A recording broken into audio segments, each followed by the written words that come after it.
तो अब हम चलते हैं असेट्स की तरफ। असेट्स क्या होता है पहले फील करो। जिस पे हमारा राइट होता है वो हमारे लिए क्या होता है, असेट्स। ये फ़ोन मेरा है, क्या है मेरे लिए, असेट्स। ये प्लॉट मेरा है, क्या है मेरे लिए, असेट्स। ये चेयर मेरी है, क्या है मेरे लिए, असेट्स। आपका पास आपकी कॉपी है, क्या है आपके लिए, असेट्स। जिस पे आपका राइट है वो सब क्या होता है, असेट्स कहलाता है। ये बात आपने समझी है।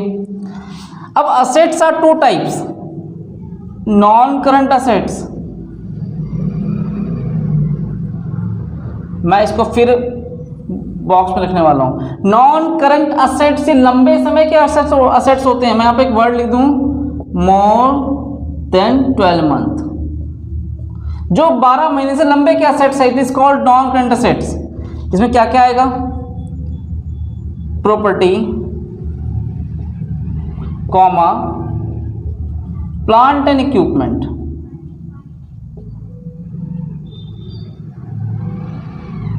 नो, नोट नंबर 9 में देखो लिखा क्या है, प्रॉपर्टी भी इसी के अंदर आएगी। जो भी हमारी प्रॉपर्टीज वगैरह होती है, राइट होता है, प्लांट एंड इक्विपमेंट सब इसी के अंदर आ जाएगा। तो नोट नंबर 9 तक हमने बात करी। अभी हम करेंगे 9 पे क्या आएगा, क्या क्या इसमें इंक्लूड होता है, सब बात जानेंगे। 10वीं के पहले हम बी पे जानते हैं। इनटेंजिबल असेट्स, चलिए भैया 10 हो गया। कैपिटल वर्क इन प्रोग्रेस, और बताइए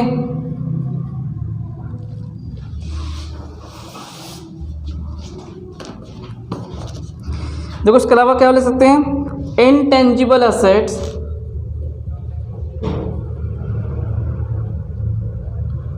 अंडर डेवलपमेंट। डी के बाद हम बात करेंगे ई की। ये लाइन बहुत ज़्यादा टेढ़ी हो गई है, दोबारा खींचते हैं सही से। तो बच्चों ई पे क्या लिखा ध्यान देना, non current investments.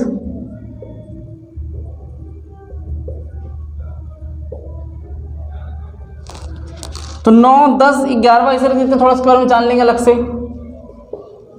E F में देखो क्या लिखा, deferred tax, deferred tax net. E F G, G पे क्या होगा, long term loans and advance, long terms loans and advance. 11, 12 इसे लिख देते हैं। G H other long term, other non current assets, other non current assets 13। ये पूरा process यहाँ पर कंप्लीट हो जाएगा।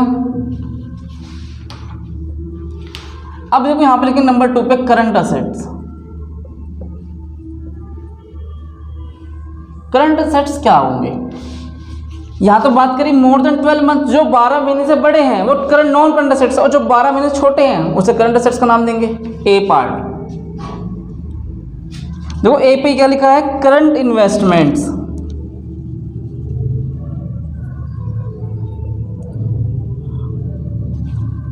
Inventory, other current assets. इसके अलावा cash and cash equivalent,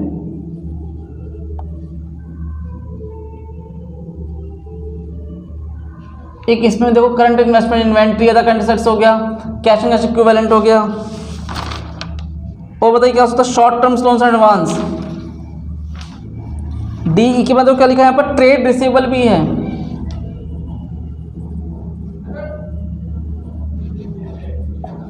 F में क्या लिखा है, short term loans and advance. F G, G तो लिख दिया भैया, और क्या होगा, ई एफ, बस इतना ही है। अदर करंट असेट्स तो मैं लिख चुका हूँ ऑलरेडी। इन सब के बैलेंसेस यहाँ लिख देंगे कंप्लीट।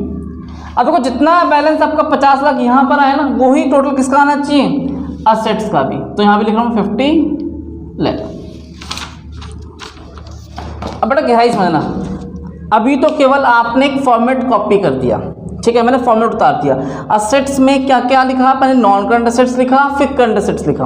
अब इनके बारे में एक एक करके डिस्कस करेंगे। पहले आप इसे नोट कर लो, फिर डिस्कस करते हैं एक एक कर। तो पहले सीखा हम नोट बनाएंगे, प्रॉपर्टी, प्लांट एंड इक्विपमेंट। तो बोलो यहां पर क्या क्या है, प्रॉपर्टीज में क्या क्या हो सकता है, land, building, furniture and fixtures, fitting विटिंग जो भी फर्नीचर फिटिंग है जो भी इसी में आ जाएगा।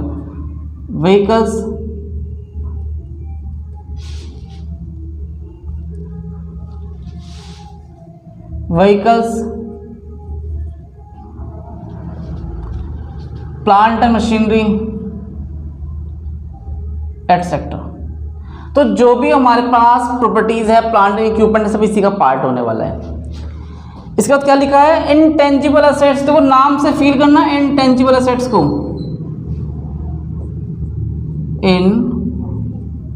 Intangible assets. गुडविल, जिसे हम देख नहीं सकते, छू नहीं सकते, महसूस कर सकते हैं। Patents, trademark etcetera. तो यहाँ पे लिखा है capital work in progress. Capital मतलब कितना काम आपका वर्क इन प्रोग्रेस हो रहा है, काम साल कंप्लीट हो गया लेकिन काम कंप्लीट नहीं हुआ, तो वो भी आपके लिए क्या कहलाया जाएगा, असेट्स कहलाएगा। कैपिटल वर्क इन प्रोग्रेस है, वो लंबे समय की बात हो रही है।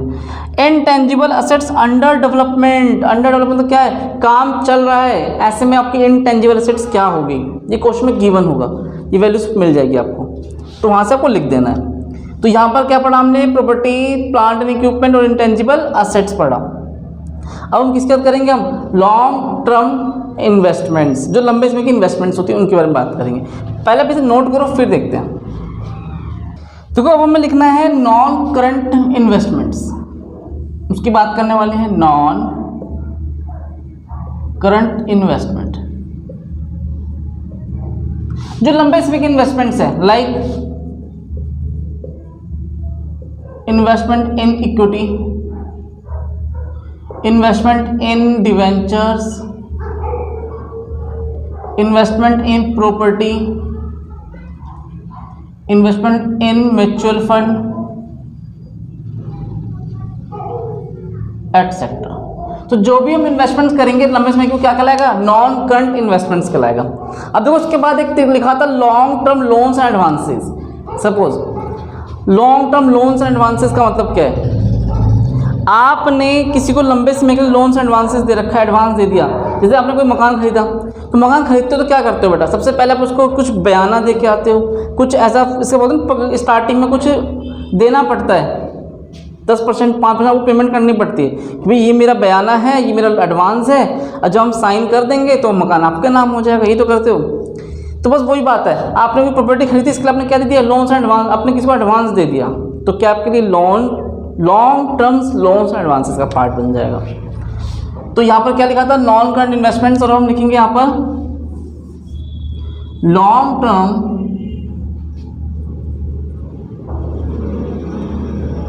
Loans and advances.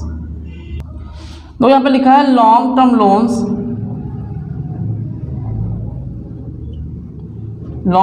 Loans, to related parties. आपने किसी रिलेटेड पार्टी को लोन दिया है या एटसेट्रा अदर, जो भी हो जाएगा सब इसी के अंदर आ जाएगा। तो ये था long term loans and advances. अब इसके अलावा देखो अदर लिखो, other long term assets, other long term, other non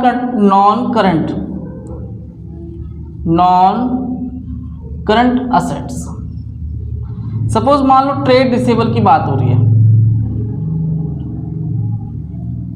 trade receivables अगर मोर देन 12 मंथ है तो इसी का पार्ट होगा, मोर देन 12 मंथ,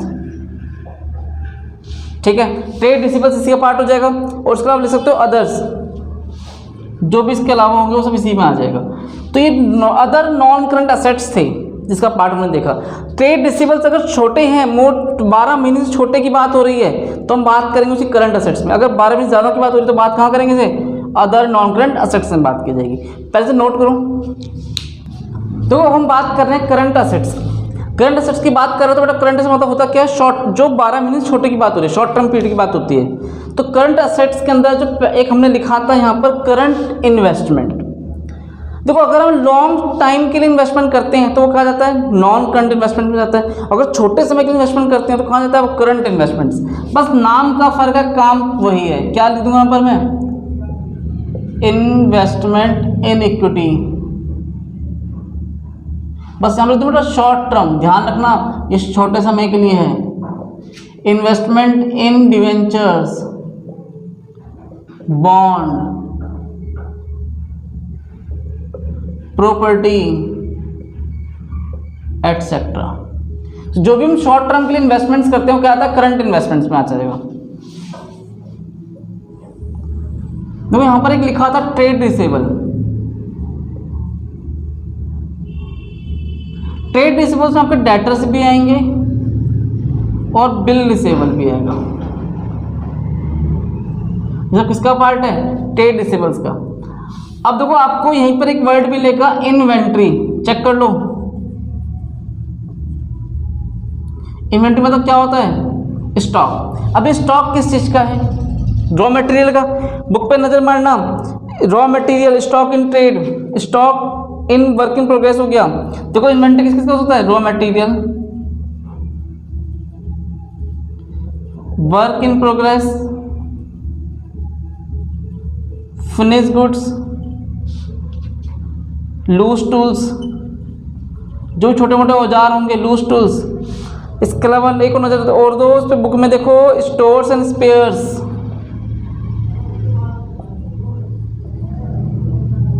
एटसेट्रा। जो भी इसका इन्वेंट्री का पार्ट होता है, किसका पार्ट है, इन्वेंट्रीज का पार्ट है। तो आपने क्या क्या देखा, करंट इन्वेस्टमेंट्स देखा, ट्रेड रिसीवेबल देखा और इन्वेंट्रीज देखा। इस जगह से हमने कॉपी किया तो मैं इसे हटा रहा हूं अभी।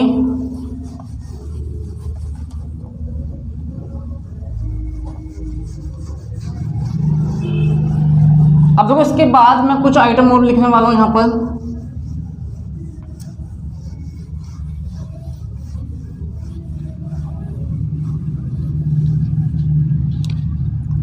करंट असेट्स में आप एक और नजर मारो, आपको यहां पर दिखाई देगा cash and cash equivalent, check करना, कैश एंड कैश इक्विवेलेंट। इसमें बेटा क्या क्या आएगा, cash balance, bank balance,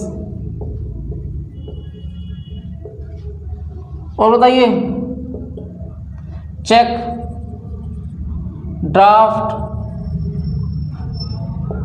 etcetera. अब क्या रह गया, अदर करंट असेट्स। अब देखो अदर करंट असेट्स में क्या आ सकता है, करंट असेट्स कई तरह की और करंट असेट्स हो सकती है। जैसे सपोज प्रीपेड एक्सपेंसेस, चेक कर लो, प्रीपेड एक्सपेंसेस आपने पहले ही पे कर दिया हो, क्या बचा था, वो करंट असेट्स है छोटे समय के लिए। बात के लिए interest due but not received, हमने कमा तो लिया कि मिला नहीं है, एटसेट्रा, सब अदर्स, अदर लिख दो। जो भी इसके अलावा को क्या आ जाएगा, अदर करंट असेट्स में आ जाएगा, इसी में आ जाता है, कोई डाउट नहीं था। अब देखो हमने लिखा था short term loans and advances. अगर हम छोटे समय के लिए किसी को लोन्स देते हैं, एडवांस देते हैं, वो किसका पार्ट होता है, करंट असेट्स का पार्ट होता है। फील करना, लंबे समय के लिए बात हो तो नॉन करंट असेट्स में जाता है और छोटे समय के लिए बात हो तो करंट असेट्स में जाता है, कोई डाउट नहीं था। तो ये छोटा सा एक बैलेंस शीट का फॉर्मेट था जो हमने इस पर डिस्कस किया, हमें समझा। जब इसका हम क्वेश्चन डिस्कस करेंगे तो और ज़्यादा क्लैरिटी आएगी, गहराई आएगी, आपको फील होगा कि हम ये चीज़ क्यों करने वाले हैं। तो अभी के लिए बस इतना ही। अभी हमने केवल बैलेंस शीट को जाना है और इससे पहले वाली वीडियो में हमने प्रॉफिट एंड लॉस को जाना था। तो जस्ट अभी आप इसे कॉपी करेंगे और इसे पढ़ के आना है, रीड करना है, समझना है। और जो बच्चे आप मेरी वीडियो यूट्यूब पे देखते हैं, मैं उनसे एक ही बात कहता हूँ, बेटा जो भी डाउट हो, जो क्वेश्चन नहीं समझ में आता पूछ सकते हैं। ये चैनल आप बच्चों के लिए बनाएं। और मैं जल्द ही, बहुत जल्दी, जो आपका एंट्रेंस होने वाला है कॉलेज के लिए, उन्हीं क्लासेस स्टार्ट करने वाला हूँ। उसके लिए बताने वाला हूँ कैसे प्रिपरेशन हम करेंगे, कैसे कैसे क्वेश्चन मैं आपसे पूछूंगा, आपसे हम डिस्कशन करूँगा, किस तरह उसकी प्लानिंग करनी होगी वो बाद में वो हम डिस्कस करेंगे। बस जल्दी डिस्कस करने वाले हैं। तो पहले आप इसे नोट करो, फिर आगे बात करते हैं।